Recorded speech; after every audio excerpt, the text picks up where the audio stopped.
Regarde ce qui se passe lorsqu'un roi quitte son trône pendant un mois. Le royaume ne s'effondre pas. Il se produit quelque chose d'encore plus étrange. Les gens commencent à chuchoter. Les rumeurs se propagent. Son nom est mentionné dans chaque conversation. Son absence devient la présence la plus ressentie dans la pièce. Maintenant, regarde ce qui arrive au roi qui reste sur son trône chaque jour. Visible de tous, disponible pour chaque demande. Il devient invisible. C'est le paradoxe du pouvoir que Machiavel avait compris il y a des siècles. La visibilité constante engendre le mépris. L'absence stratégique engendre la révérence. Tu crois que ta présence te rend important. Ce n'est pas le cas. Elle te rend ordinaire, prévisible, quelque chose que le monde attend et donc ignore. Mais ton absence oblige le monde à se souvenir que tu existes. Machiavel l'a dit clairement. Les hommes accordent plus de valeur à ce qui est difficile à obtenir qu'à ce qui est posé juste devant eux. Pas aux choses toujours présentes, pas aux personnes qui se montrent chaque jour, mais à ce qui disparaît, à ceux qui se retirent, aux forces qui refusent d'être contrôlées. Voici la vérité qui change tout. Tu jouais au jeu à l'envers. Tu croyais que le fait d'être vu créait le pouvoir. Tu croyais que l'accessibilité créait le respect. Tu croyais que l'engagement constant te rendait important. Cela a produit l'effet inverse. Cela t'a transformé en bruit de fond. Quand tu disparais, quelque chose change. L'algorithme de l'attention humaine se réécrit. Ta valeur ne diminue pas, elle se multiplie, parce que la rareté est la seule monnaie qui ne perd jamais sa valeur. Je veux que tu écrives cette affirmation dans les commentaires. L'absence crée le pouvoir. La société est une cage conçue pour te garder visible et disponible. Ils te veulent en ligne, à répondre, à réagir, à publier, à commenter, toujours présent, toujours engagé, toujours en train de donner ton attention à tout ce qu'ils placent devant toi. Pourquoi ? Parce que la visibilité te rend contrôlable. Quand tu es toujours là, toujours réactif, toujours participant, tu es prévisible. Et les gens prévisibles n'ont aucun pouvoir. Ce sont des moutons qui suivent le troupeau, convaincus que leur présence constante compte. Elle ne compte pas. Elle te rend simplement plus facile à ignorer. Le jeu est simple. La disponibilité détruit la valeur. La rareté la crée. Il ne s'agit pas de relation. Il ne s'agit pas de jouer à se rendre inaccessible. Il s'agit de comprendre la loi fondamentale du pouvoir qui gouverne tout, des royaumes antiques aux dynamiques sociales modernes. Quand tu es partout, tu n'es nulle part. Quand tu parles tout le temps, personne n'écoute. Quand tu es constamment disponible, tu deviens un outil que l'on utilise, puis que l'on jette sans y penser deux fois. Mais le retrait stratégique, c'est différent. C'est déclarer que ta présence a du poids, que ton temps n'est pas gratuit, que l'accès à toi se mérite, il n'est pas supposé. La plupart des gens ne comprendront jamais cela. Ils sont dépendants de la visibilité, terrifiés à l'idée d'être oubliés. Ils pensent que disparaître, c'est perdre de la pertinence. Ils ont tort. Disparaître, c'est ainsi que tu la gagnes. Le retrait n'est pas une retraite, c'est une arme psychologique. C'est ton refus de jouer selon des règles conçues pour te maintenir faible.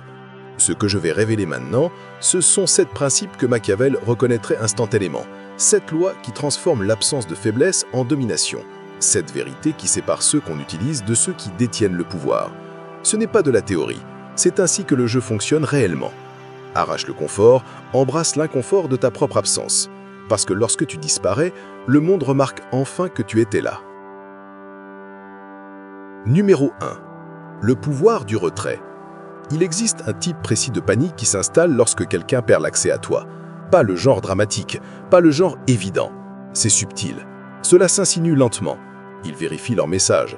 Ils se demandent pourquoi tu n'as pas répondu. Ils commencent à se demander ce qui a changé. C'est un déséquilibre psychologique. Et tu l'as créé sans dire un mot. L'esprit humain déteste les choses inachevées. Il déteste les questions sans réponse. Il déteste lorsque les schémas se brisent. Ta présence était un schéma. Ton indisponibilité était prévisible. Tes réponses étaient garanties. Puis tu t'es arrêté. Et leur esprit ne le supporte pas. Voilà ce que fait réellement le retrait. Il ne te rend pas oubliable. Il te rend obsessionnellement présent car le brésin ne se concentre pas sur ce qu'il possède. Il s'obsède sur ce qu'il a perdu. Tu n'as jamais été aussi présent que lorsque tu as disparu.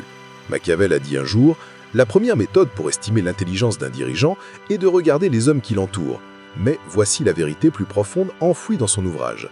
Les dirigeants intelligents savent quand être absents. Ils comprennent que la visibilité constante les rend ordinaires. L'absence stratégique les rend légendaires. Pense à chaque figure puissante de l'histoire. Ils n'étaient pas puissants parce qu'ils étaient toujours disponibles. Ils étaient puissants parce qu'il était impossible de les atteindre. Son temps était protégé. Son présence était rare. L'accès à eux était un privilège, pas une garantie. Tu faisais l'inverse. Tu étais la personne que tout le monde pouvait joindre à tout moment, celle qui abandonne tout pour répondre, celle dont la porte est toujours ouverte. Et qu'est-ce que cela a créé? La familiarité, le confort, l'idée que tu seras toujours là. Le retrait brise cette illusion. Il introduit le doute, il crée de la distance, il force les gens à affronter la possibilité que peut-être tu ne seras pas toujours disponible, que peut-être tu as des limites qu'ils n'avaient jamais remarquées, que peut-être tu n'es pas aussi facile à contrôler qu'ils le pensaient. C'est inconfortable pour eux. Tant mieux. L'inconfort pousse à réévaluer la valeur. Quand tu es toujours présent, tu deviens un meuble. Attendu, ordinaire, quelque chose devant lequel on passe sans le noter. Mais l'absence brise l'illusion de permanence. Elle leur rappelle que ta présence n'est pas garantie, que tu pourrais choisir de rester absent, et cela les effraie plus qu'ils ne l'admettront jamais. Le retrait silencieux est la forme la plus violente de communication. Il dit tout sans rien dire. Il leur signale que quelque chose a changé, que tu ne joues plus selon les règles anciennes, que l'accès à toi a maintenant des conditions qu'ils ne comprennent pas encore. Ils vont essayer de deviner ce qui a changé. Ils vont repasser les conversations en boucle. Ils vont se demander s'ils ont dit quelque chose de mal. Ils vont vérifier si tu es actif ailleurs, si tu les ignores spécifiquement, ou si tu as réellement disparu. Toute cette énergie mentale, toute cette attention est maintenant tournée vers toi, la personne qui n'est même pas là. Voici le pouvoir du retrait. Tu deviens plus influent dans ton absence que tu ne l'as jamais été dans ta présence. Maintenant, je veux que tu écrives cette affirmation dans les commentaires. Le silence brise les illusions. Numéro 2, l'illusion de la disponibilité constante. On t'a entraîné à cela dès l'enfance. On t'a appris que être disponible, c'est être quelqu'un de bien. Réponds quand on t'appelle. Sois présent quand on a besoin de toi. Sois là pour tout le monde. Laisse tomber ce que tu fais pour aider. Ne fais jamais attendre personne. Et quelque part dans cet apprentissage, tu as appris à t'abandonner toi-même.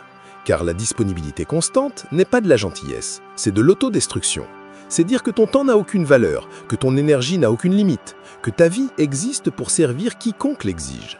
C'est ainsi qu'on conditionne l'obéissance. On te fait croire que les limites sont égoïstes, que dire non fait de toi une mauvaise personne, que protéger ton temps signifie que tu t'en fiches. C'est un piège et tu es tombé dedans. Chaque fois que tu dis oui alors que tu veux dire non, tu tues une partie de toi. Chaque fois que tu te rends disponible alors que tu as besoin de repos, tu enseignes au monde que tes besoins n'ont aucune importance. Chaque fois que tu réponds immédiatement, tu apprends aux autres que ton attention ne vaut rien. Il ne s'agit pas d'être froid. Il ne s'agit pas de ne pas aider les gens. Il s'agit de reconnaître que la disponibilité illimitée est une forme d'esclavage psychologique. Machiavel a dit un jour « Les hommes sont si simples et si enclins à obéir à leurs besoins immédiats qu'un trompeur ne manque jamais de victimes pour ses ruses. » Tu as été cette victime. Le besoin immédiat était celui de quelqu'un d'autre. La tromperie était de te faire croire que le satisfaire te rendait précieux. Ce n'était pas le cas. Cela te rendait utile. Il y a une différence. Les gens utiles sont utilisés. Les gens de valeur sont respectés. Quand tu es constamment disponible, tu es une ressource à extraire. Un outil que l'on prend quand on en a besoin et que l'on repose ensuite. On ne réfléchit pas aux outils. On les utilise. Mais quand tu deviens indisponible, quand l'accès à toi devient limité, quand ton temps a soudainement des conditions, tu cesses d'être un outil. Tu deviens une personne avec laquelle on doit compter, s'organiser, que l'on doit respecter. Ce changement ne se produit pas parce que tu l'annonces. Il se produit parce que tu l'incarnes. Tu as cessé de répondre à chaque appel, tu as cessé de répondre en quelques secondes, tu as cessé de réorganiser ta vie selon l'agenda des autres, et soudain, ton temps a pris de la valeur. Voici ce que personne ne te dit à propos du fait de dire oui tout le temps. Cela ne fait pas que les gens t'apprécient davantage, cela fait qu'ils te respectent moins. Car au fond, tout le monde sait que ceux qui ne défendent rien tombent dans tout. Les gens sans limite se font piétiner. Les gens qui ne disent jamais non n'ont aucun respect pour eux-mêmes. Tu pensais que ta disponibilité te rendait important. Elle t'a rendu oubliable. Car les personnes importantes sont difficiles à atteindre, les personnes importantes protègent leur temps. Les personnes importantes comprennent que la rareté crée de la demande. Ton aura, cette force invisible qui pousse les autres à te prendre au sérieux, s'éteint chaque fois que tu te rends trop disponible.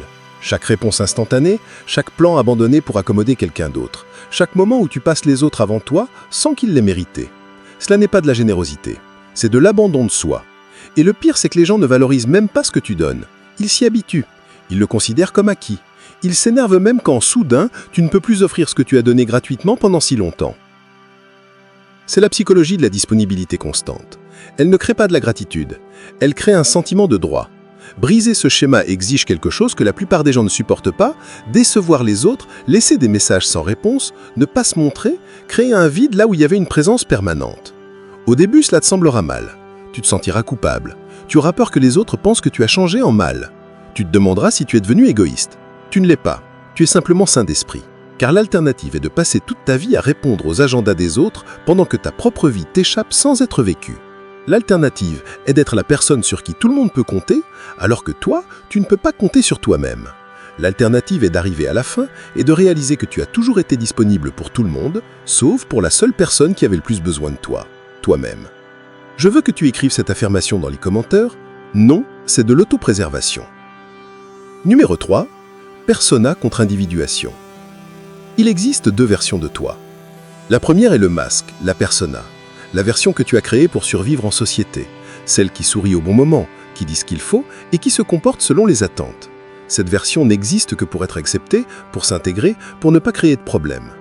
Cette version, ce n'est pas toi, c'est une performance. La seconde version est enfouie en dessous, brute, sans filtre, indomptée. C'est le toi que tu réprimes depuis toujours parce que tu as appris très vite que être vrai a des conséquences.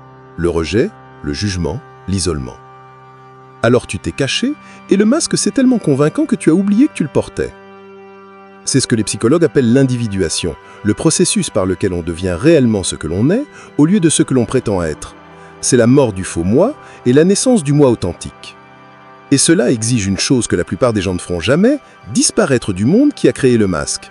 Machiavel a dit un jour, tout le monde voit ce que tu sembles être, peu expérimente ce que tu es réellement. Il comprenait que la persona était un outil nécessaire à la survie, mais dangereux lorsqu'elle devient ton identité. Car voici ce qui se passe quand tu vis trop longtemps à travers le masque. Tu te perds complètement. Tu deviens le reflet des attentes des autres, une marionnette qui danse au bout de fils invisibles. Tes décisions ne sont plus la tienne, tes pensées ne sont plus la tienne. Toute ton existence devient une réaction aux demandes extérieures. Tu deviens contrôlable, prévisible, inoffensif. Et la sécurité est la mort du pouvoir. L'individuation est dangereuse. Elle signifie rejeter le rôle que la société t'a assigné. Elle signifie questionner chaque béliance que tu as héritée. Elle signifie rester seul tandis que tout le monde suit la foule. La plupart des gens ne peuvent pas supporter cela. Ils préfèrent porter le masque pour toujours plutôt que d'affronter la terreur de ne pas savoir qui ils sont sans lui. Mais toi, tu n'es pas comme la plupart des gens. La disparition stratégique est la première étape pour tuer la persona. Lorsque tu te retires des attentes sociales, lorsque tu cesses de jouer un rôle, lorsque tu refuses d'incarner le personnage que tout le monde attend, le masque commence à se fissurer. C'est terrifiant, car sans le masque, tu es exposé, vulnérable, indéfini. Mais c'est aussi la liberté dans la solitude, loin du bruit, loin des attentes, loin du besoin constant de performer. C'est là que tu te rencontres enfin. Non pas la version que tu as créée pour être aimée, mais celle qui existe sous tout le conditionnement. Cette version est inconfortable. Elle a des aspérités. Elle ne s'excuse pas d'exister. Elle ne se plie pas pour mettre les autres à l'aise. Elle se moque d'être acceptée par des gens qui n'acceptent que des masques de toute façon. Cette version est incontrôlable. Et c'est exactement le but. Quand tu te détaches des attentes de la société, quand tu n'as plus besoin de leur approbation, quand tu acceptes d'exister en dehors de leur compréhension, tu deviens dangereux, non pas de façon violente, mais d'une manière qui menace tout le système de contrôle social. Car ce système repose sur la conformité, sur le fait que chacun joue le rôle qui lui a été assigné, sur des personnes plus effrayées par le rejet que par l'oppression. Le jour où tu cesses d'avoir peur, le système perd son emprise sur toi. C'est pour cela que l'individuation est si rare. La plupart des gens n'essaient même jamais. Ils passent leur vie entière à perfectionner leur masque, à le rendre plus convaincant, en espérant qu'en jouant assez bien, ils se sentiront enfin complets. Ils ne le seront pas. Le masque n'a jamais été conçu pour te rendre entier. Il est conçu pour te rendre acceptable. Et les personnes acceptables n'ont aucun pouvoir. Disparaître de la scène sociale force la question. Qui es-tu? Quand personne ne regarde, quand il n'y a plus de public pour qui jouer, quand l'approbation n'est plus disponible, cette question détruit la plupart des gens. Ils ne savent pas exister sans validation extérieure, sans cette boucle de rétroaction de l'acceptation sociale, sans que quelqu'un leur dise qu'ils font les choses correctement. Mais si tu peux rester avec cette question, Si tu peux exister dans l'inconfort de ne pas savoir, si tu peux laisser mourir le masque sans en créer immédiatement un autre, alors quelque chose bouge. Tu cesses d'être un reflet, tu deviens une source. Tu cesses de réagir au monde, tu commences à créer le tien. Et au moment où tu reviens dans la société, en tant que ton vrai moi, indomptable, sans excuse, incontrôlé, les gens le ressentent. Ils ne savent pas ce qui a changé, mais ils savent que quelque chose est différent. Tu ne joues plus selon les règles. Tu ne cherches plus à t'intégrer. Tu joues à un tout autre jeu. Écris cette affirmation dans les commentaires. Je suis incontrôlable. Numéro 4. L'énergie psychique et la manipulation. Chaque réaction que tu donnes est une énergie que tu transfères. Chaque dispute, chaque défense, chaque explication, chaque fois que tu réponds émotionnellement à la provocation de quelqu'un, tu viens de lui remettre ton pouvoir. C'est ainsi que la manipulation fonctionne à son niveau le plus fondamental. Le manipulateur ne gagne pas en ayant raison, il gagne en te faisant réagir. Car à l'instant où tu réagis, tu n'es plus aux commandes, c'est lui qui l'est. Il a appuyé sur un bouton, tu as répondu, il t'a conditionné comme un chien. Et la plupart des gens ne réalisent même pas que cela se produit. Ils pensent qu'ils se défendent, qu'ils protègent leur position, qu'ils posent des limites. Ce n'est pas le cas. Ils dansent sur la musique de quelqu'un d'autre. Machiavel a dit « Le lion ne peut se protéger des pièges, et le renard ne peut se défendre des loups. Il faut donc être renard pour reconnaître les pièges et lion pour effrayer les loups. » Le piège n'est pas la situation. Le piège, c'est ton investissement émotionnel dedans. Les manipulateurs sont des vampires psychiques. Ils se nourrissent de la réaction, de ta colère, de ta frustration, de ton besoin de t'expliquer, de ton désir d'être compris. Chaque réponse émotionnelle est un repas, et sans cela, ils meurent de faim. C'est pour cela que le silence les détruit. Non pas parce que le silence est passif, mais parce qu'il est un refus. Refus de jouer, refus de s'engager, refus de leur donner la seule chose dont ils ont besoin, ton énergie. Observe ce qui se passe lorsque tu cesses de réagir. Quand quelqu'un lance un appât et que tu ne mords pas, quand il provoque et que tu restes calme, quand il demande une réponse et que tu ne lui donnes rien. Il s'énerve, il devient plus bruyant, il redouble d'efforts, il dit des choses encore pires parce que ta réaction est sa nourriture et tu viens de lui couper son approvisionnement. C'est une famine psychologique et elle est brutale. Le manipulateur s'effondre sans ta participation. Ces tactiques ne fonctionnent que si tu t'engages. Son pouvoir n'existe que si tu lui donnes. Retire ton énergie de l'équation et il ne lui reste plus qu'à crier dans le vide. Cela ne signifie pas que tu es faible. Cela signifie que tu es intelligent. Assez intelligent pour comprendre que certaines batailles ne valent pas la peine d'être livrées. Non pas parce que tu ne peux pas gagner, mais parce qu'il n'y a rien à gagner. Tout le jeu est conçu pour t'épuiser. La partie la plus difficile exige une vraie discipline. Rester silencieux quand chaque fibre de ton être veut répondre, quand on dit quelque chose de faux, quand on détourne tes paroles, quand on te peint en coupable. Ton ego hurle pour se défendre, pour rétablir la vérité, pour s'assurer que tout le monde sache ce qui est réel. Mais c'est le piège. La vérité n'intéresse pas les manipulateurs. Ce qui les intéresse, c'est la réaction. Et à l'instant où tu te défends, tu as déjà perdu. Car maintenant tu expliques, tu justifies, tu prouves, et tout cela signale que leur opinion compte pour toi, que tu as besoin de leur compréhension, que tu cherches leur validation. Tu viens de leur donner du pouvoir. Le silence stratégique fait l'inverse. Il signale que leur opinion est sans importance, que tu n'as pas besoin d'être compris par eux, que toute leur tentative de manipulation ne vaut même pas ton souffle. Cela rend les manipulateurs fous, car toute leur stratégie repose sur le fait de te déclencher, de te faire réagir, de t'aspirer dans leur réalité. Tu refuses d'y entrer, tu restes dans la tienne, et depuis ta réalité, leurs tactiques paraissent pathétiques, désespérées, transparentes. Ce changement de perspective transforme tout. Tu n'es plus un participant. Tu deviens un observateur. Et les observateurs ne se font pas manipuler. Ils voient la manipulation à l'œuvre et choisissent de ne pas s'y engager.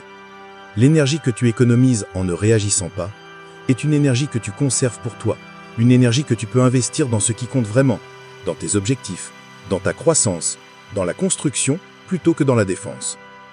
Les manipulateurs volent des années de vie aux gens, non pas directement, mais en les maintenant prisonniers de cycles interminables de réactions, de défense, d'explications, de disputes, de justifications, tandis que la vie passe inaperçue.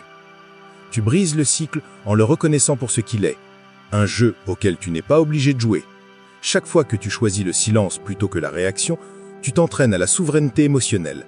Tu te prouves à toi-même que le chaos extérieur n'a pas à créer le chaos intérieur, que la dysfonction des autres n'a pas à devenir la tienne.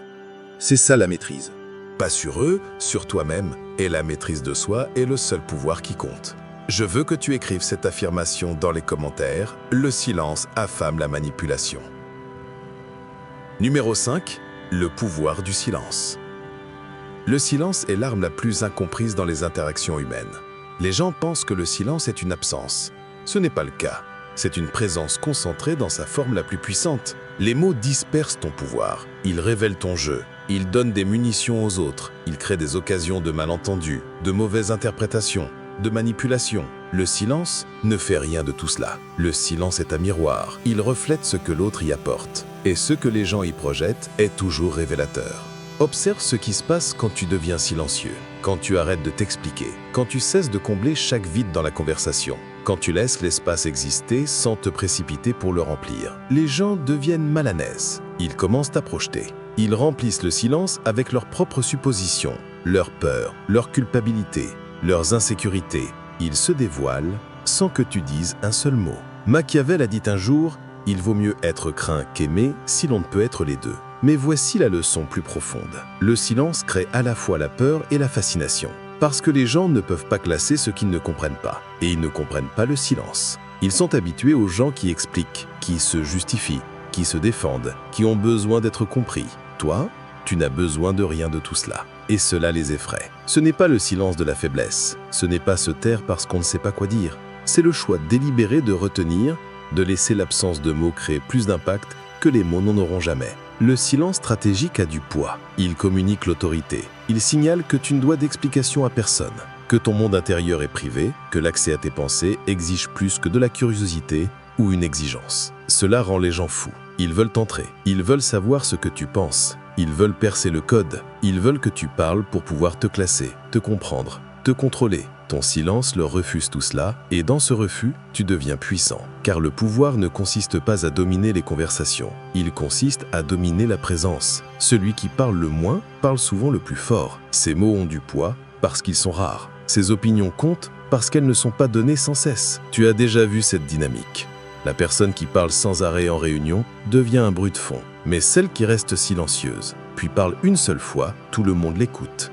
La rareté crée la valeur. Cela vaut pour les mots comme pour tout le reste. Mais le silence stratégique va plus loin que simplement parler moins. Il s'agit de créer une distance psychologique. Quand tu refuses de t'engager verbalement, tu forces les autres à gérer ton absence plutôt que tes explications. Ton silence devient son propre langage. Et contrairement aux mots, le silence ne peut pas être contredit, ni débattu, ni tordu. Il est simplement là. Cela rend les gens profondément mal à l'aise, parce que l'être humain est une créature du langage. Nous résolvons les problèmes par la communication. Nous bâtissons la compréhension par le dialogue. Nous résolvons les conflits par la discussion. Le silence rejette tout cela. Il dit que certaines choses ne nécessitent pas d'être discutées, que certains conflits n'ont pas besoin d'être résolus, que certains malentendus peuvent rester des malentendus. C'est une hérésie dans un monde qui vénère la communication, où chaque problème est censé avoir une solution verbale, où il faut en parler est présenté comme la réponse à tout. Parfois, parler aggrave les choses. Parfois, expliquer affaiblit ta position. Parfois, la meilleure réponse est l'absence de réponse. Le silence te protège aussi. Chaque mot que tu prononces est une donnée, une information que les autres peuvent utiliser, analyser, transformer en arme. Tes opinions deviennent des points d'attaque. Tes explications deviennent des preuves. Ta vulnérabilité devient de la munition. Le silence ne leur donne rien, et rien n'est plus difficile à attaquer que le vide. Les gens essaieront de te provoquer pour te sortir de ton silence. Ils diront que tu es froid, distant, manipulateur. Ils diront que tu évites, que tu fuis, que tu es injuste. Laisse-les parler. Car leur malaise face à ton silence en dit plus sur eux que toute autre chose que tu pourrais dire sur toi. Car les personnes à l'aise n'exigent pas d'explication. Les personnes sûres d'elles n'ont pas besoin de réassurance verbale constante. Les personnes confiantes ne se sentent pas menacées par le calme.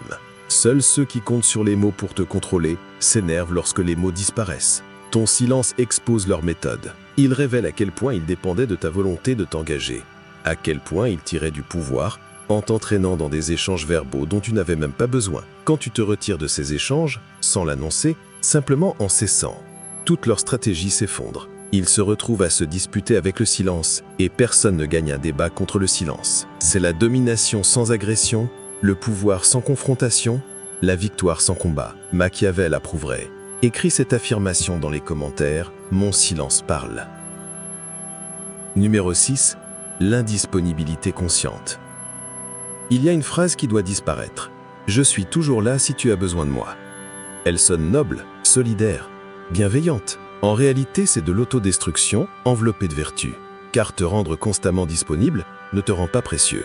Cela fait de toi une utilité, quelque chose que l'on utilise quand c'est pratique et qu'on oublie quand ce n'est plus. C'est là que la plupart des gens se trompent. Ils confondent disponibilité et importance. Ils pensent qu'être accessible signifie être apprécié. Ils croient que plus ils donnent, plus ils seront valorisés. L'économie dit le contraire, et la psychologie humaine obéit aux lois économiques qu'on le veuille ou non. La valeur est toujours déterminée par la rareté. Ce qui est partout n'a aucune valeur. Ce qui est rare devient précieux. Ton temps, ton attention, ta présence. Quand ces choses sont illimitées, elles n'ont aucune valeur. Quand elles sont limitées, elles deviennent de l'or. L'indisponibilité consciente est la décision de te rendre rare volontairement. Non pas parce que tu es occupé, non pas parce que tu fuis les gens, mais parce que tu comprends que l'accès à toi doit se mériter, non pas être supposé. Machiavel a dit un jour « Ne paraît jamais trop commun ». Il ne parlait pas de se croire supérieur, il parlait de rareté stratégique, de comprendre que le prince qui se mêle tous les jours aux paysans perd son mystère, son pouvoir, son autorité. Tu n'as pas besoin d'être un prince. Le principe s'applique quand même. Quand tu es toujours disponible, toujours réactif, toujours prêt à tout abandonner, tu apprends aux gens à s'y attendre. Ils ne voient plus ta disponibilité comme un cadeau. Elle est leur obligation.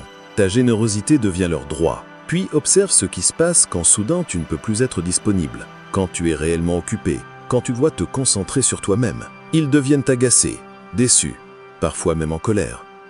Comment oses-tu ne pas être là quand ils ont besoin de toi? Tu es toujours disponible pourtant. Qu'est-ce qui a changé? Ce qui a changé, c'est qu'ils se sont habitués à extraire de la valeur de toi sans jamais la rendre. L'indisponibilité consciente empêche cette dynamique avant qu'elle ne commence. Elle établit dès le départ que ton temps a des conditions, que l'accès à toi exige quelque chose, du respect, de la réciprocité, de la considération.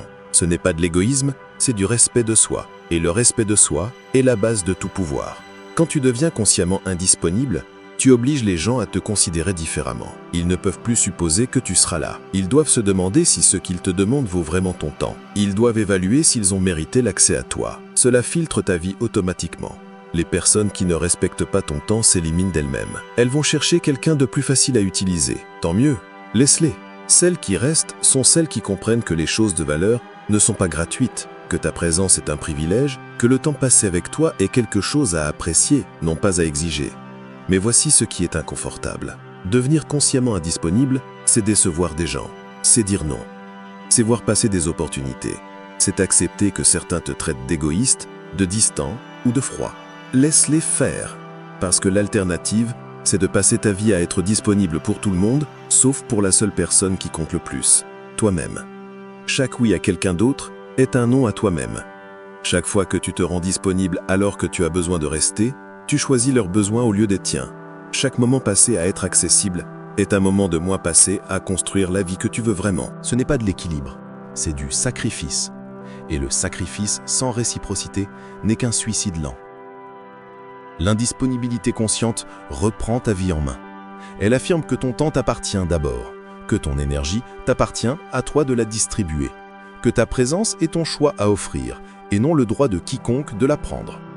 Cela crée un changement dans la manière dont les gens t'abordent. Ils cessent d'exiger, ils commencent à demander. Ils cessent de supposer, ils commencent à apprécier. Non pas parce que tu as annoncé de nouvelles règles, mais parce que tu les as incarnées.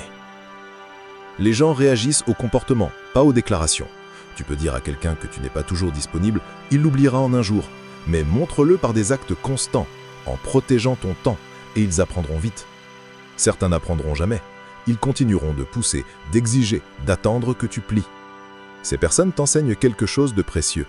Elles ne te respectent pas. Elles respectent l'accès à tes ressources.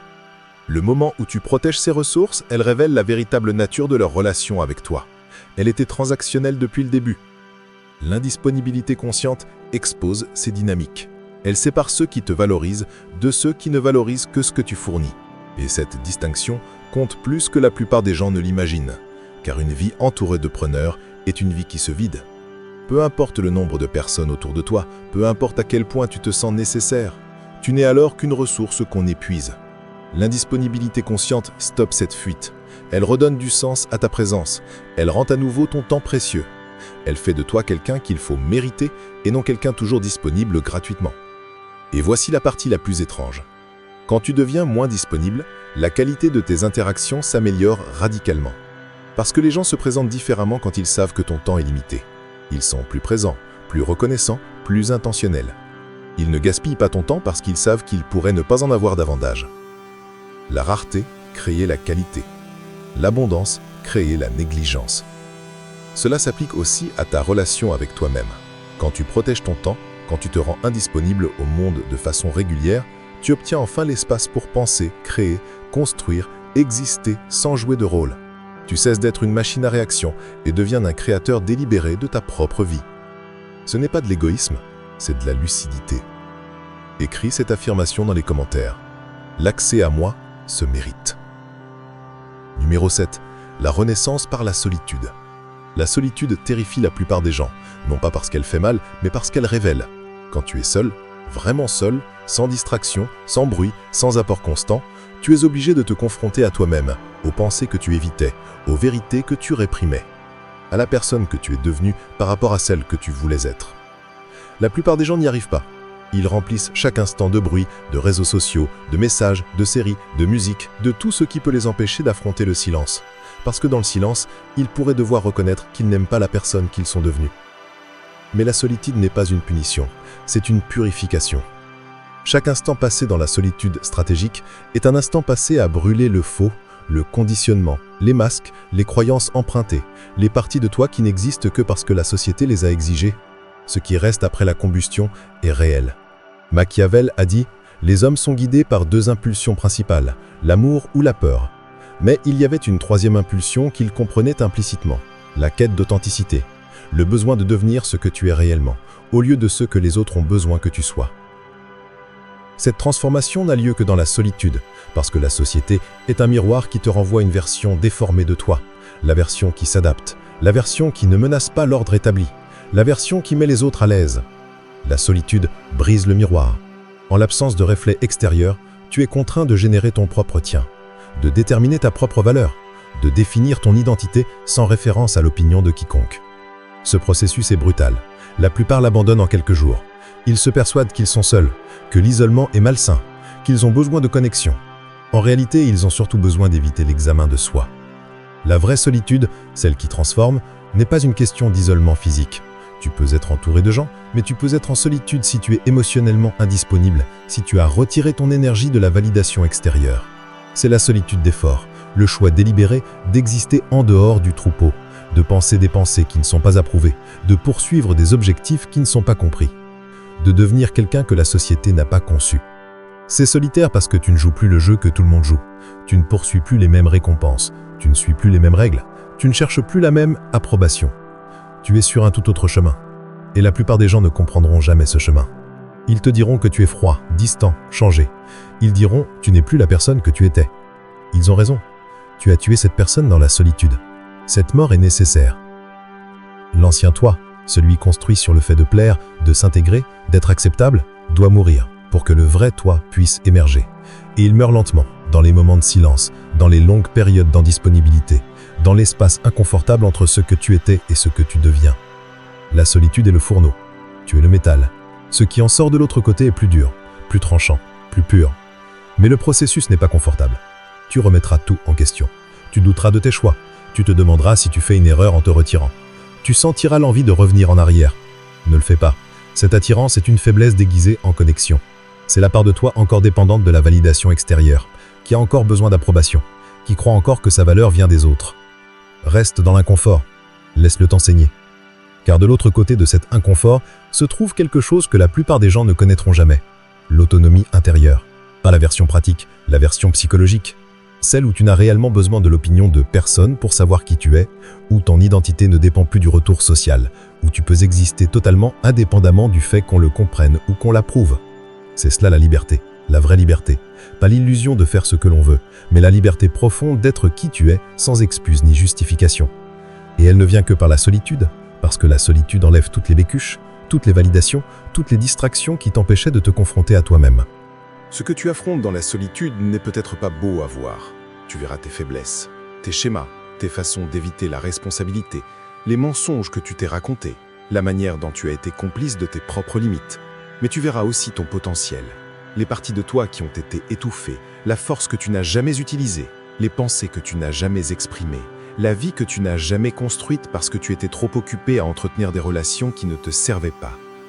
La solitude te donne l'espace pour reconstruire, non pas en revenant à ce que tu étais, mais en devenant quelque chose de nouveau, quelque chose que tu as conçu pour toi, selon tes vraies valeurs et non celles héritées. Cette reconstruction prend du temps.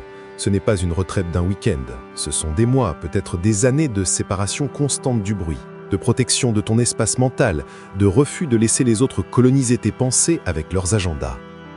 Pendant ce temps, tu perdras des gens, c'est garanti. Des personnes attachées à l'ancienne version de toi, des personnes qui profitaient de ta disponibilité, des personnes qui t'aimaient mieux quand tu étais plus facile à contrôler. Tant mieux. Ce n'étaient pas les tiens de toute façon. Les personnes qui restent, ou celles que tu attires après cette transformation, sont différentes. Elles ne sont pas là pour ce que tu leur donnes, elles sont là pour ce que tu es.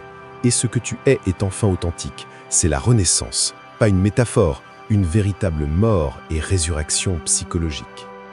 La personne qui sort d'une solitude prolongée n'est pas la même que celle qui y est entrée. Elle est plus froide, plus tranchante, plus concentrée, moins intéressée par l'approbation, moins affectée par la critique, moins disposée à faire des compromis sur ce qui compte. Elle est plus difficile à manipuler parce qu'elle a passé du temps seule avec son propre esprit et a appris à lui faire confiance. Elle est plus difficile à contrôler parce qu'elle a défini ses propres valeurs et s'y est engagée. Elle est plus difficile à briser parce qu'elle a déjà été brisée et s'est reconstruite plus forte. C'est cela que Machiavel voulait dire lorsqu'il parlait d'être à la fois un lion et un renard.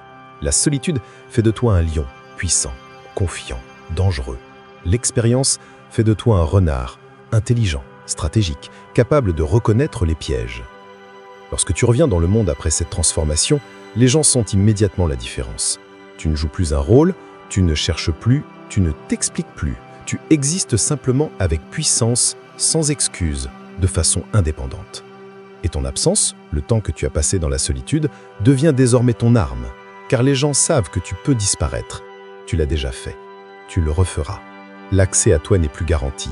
Cela rend ta présence précieuse, ton temps rare, ton attention significative. Tu accomplis la transformation de la ressource à la force, de celui qui réagit au monde à celui qui le façonne. Et tout a commencé le jour où tu as eu le courage de disparaître. Alors voilà où nous en sommes. Tu as reçu cette loi, sept principes qui séparent ceux qu'on utilise de ceux qui détiennent le pouvoir. Cette vérité que la plupart des gens passeront toute leur vie à éviter parce qu'elles sont inconfortables. Accepter la solitude en échange de l'authenticité, devenir quelqu'un que la société ne comprend pas et n'acceptera peut-être pas. La plupart n'oseront pas faire ce choix. Ils préféreront le confort au pouvoir, la connexion à la clarté, être aimés plutôt qu'être respectés. Ils resteront dans leur schéma, toujours disponibles, toujours en train de s'expliquer, toujours en quête d'approbation auprès de personnes qui ne méritent même pas l'autorité de la leur donner. Ils se demanderont pourquoi rien ne change, pourquoi les gens continuent d'abuser d'eux, pourquoi leurs valeurs ne semblent jamais correspondre à leurs efforts, sans jamais réaliser que la réponse est simple. Ils se sont rendus trop communs. Toi, tu es différent. Ou du moins, tu peux l'être. Tu détiens une compréhension qui change totalement le jeu. L'absence crée de la valeur, le retrait n'est pas une faiblesse, l'indisponibilité stratégique et le respect de soi rendu visible. Mais l'information seule ne change rien, l'action si. Et l'action requise est simple mais brutale. Disparaît. Pas de manière dramatique, stratégiquement. Cesse d'être aussi disponible. Cesse de t'expliquer auprès de personnes qui ne comprendraient de toute façon pas. Cesse de donner ton énergie à des situations qui te vident. Cesse de jouer un rôle pour un public qui ne regarde même pas. Retire-toi. Fais silence. Protège ton temps comme la ressource la plus précieuse que tu possèdes parce que c'est le cas. Observe ce qui se passe. Certains paniqueront. Certains se mettront en colère. Certains disparaîtront complètement de ta vie. Parfait. Ils devaient partir. Car ceux qui restent, ceux qui s'adaptent, qui respectent le changement, qui te valorisent assez pour mériter l'accès à toi, ce sont les tiens. Tous les autres utilisaient simplement l'ancienne version de toi. Celle qui disait oui à tout, celle qui se justifiait, celle qui avait besoin d'approbation. Cette version est morte maintenant. Ou du moins, elle devrait l'être. Ce qui la remplace est quelqu'un d'entièrement différent, quelqu'un de plus difficile à atteindre, plus difficile à manipuler, plus difficile à prévoir, quelqu'un qui comprend que le pouvoir ne vient pas du fait d'être partout, mais du fait de choisir avec soin où l'on se montre. Cette transformation ne sera pas célébrée par tout le monde préfère les gens dociles.